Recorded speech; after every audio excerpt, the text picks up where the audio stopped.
Kung sa ibang kapihan nasa highway ang daan, dito, Logalogs, kapag puro bukid na ang nakikita mo, ayan, nasa tamang daan ka na mismo.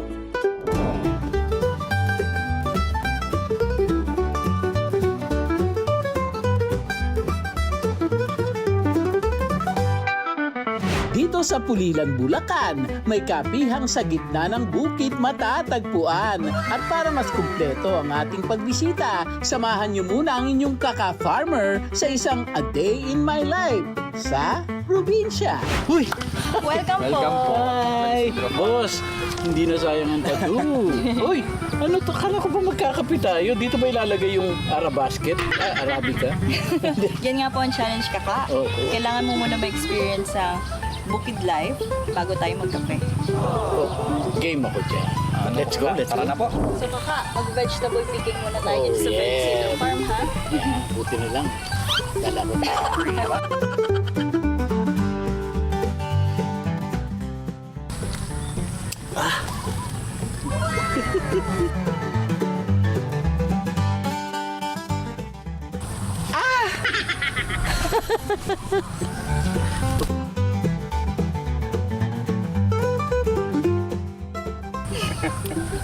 Isot!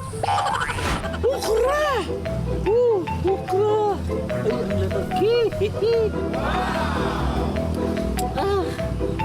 Sabi nila, yung kangkong daw ay tumutubo sa... Dapat may tubig.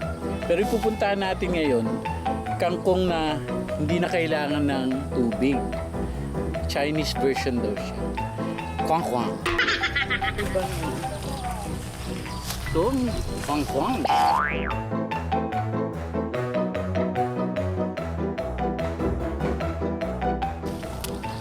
Wow!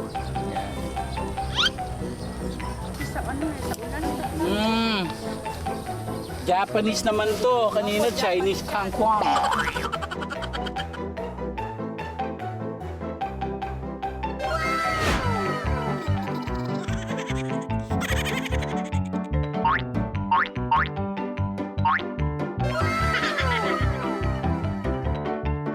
Mula sa halaman, lipat tayo sa kulungan.